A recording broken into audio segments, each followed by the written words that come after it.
కూటమి ప్రభుత్వంపై విమర్శలు గుప్పించారు వైసీపీ నేతలు. శ్రీకాకుళంలో నిర్వహించిన యువత పోరు కార్యక్రమంలో మాజీ స్పీకర్ తమ్మినేని సీతారాం, మాజీ మంత్రి అప్పలరాజు పాల్గొన్నారు. ఈ సందర్భంగా విద్యార్థులకు ఫీజు రియంబర్స్మెంట్ బకాయిలు ఇంకా చెల్లించలేదన్నారు. అలాగే 2500 మెడికల్ కాలేజీ సీట్లు గోల్మాల్ అవుతున్నాయని ఆరోపణలు చేశారు. ఇక మెడికల్ కాలేజీలను ఏమాత్రం పట్టించుకోలేదని మాజీ మంత్రి సిదిరి అప్పలరాజు అన్నారు.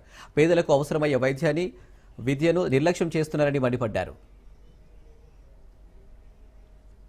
1,100 కోట్లు హాస్టల్ వసతి మెయింటెనెన్స్ వీటికి ఇవ్వాలి. తర్వాత మీరు ఎంత చేసినా కూడాను ఒక్క ఉద్యోగం కూడా మీరు ఇవ్వలేదు. డిఎస్సి పోస్టులు అంటూ ఏ ఒక్కటి మీరు తీయలేదు. దీన్ని ఏమనుకోవాలా? ఇది ప్రభుత్వం అనుకోవాలా, లేకపోతే పనిచేస్తున్న ప్రభుత్వం అనుకోవాలా, కాతగాని ప్రభుత్వం అనుకోవాలా? ఈ ప్రభుత్వాన్ని మేము ఏమని భావించాలి? చాలా కబుర్లు చెప్తున్నారు. దీనికి సంబంధించి మనం ఈ ప్రభుత్వాన్ని నిలదీస్తున్నటువంటిది ఒకటే, మీరు ఇవి ఎప్పటిలోగా చెల్లిస్తారు. వీటిని మనం సీరియస్ గా తీసుకోవాలి. తల్లిదండ్రులు, పేరెంట్స్, వీళ్ళంతా కూడా, పిల్లలు అంతా కూడా ఎంతో వేతన పడుతుంది. పేద విద్యార్థులు చదువుకు దూరం అవుతున్నారు. దీని మూలంగా ఏ విధమైనటువంటి నిర్ణయాలు తీసుకోవాలో తెలియలేనటువంటి పరిస్థితిలో తల్లిదండ్రులు ఉన్నారు. ఏడ్చుకుంటూ కాలేజీలకు వస్తున్నారు. వాళ్ళు కట్టలేరు. వాళ్ళు ఎంత చేసినా కట్టలేరు. అలాంటి పరిస్థితుల్లో మీరు దీన్ని ఈ విధంగా చేయడం అనేటువంటిది సరైనటువంటి పద్ధతి కాదు. అందుకే చాలా క్లియర్ గా చెప్తున్నాం.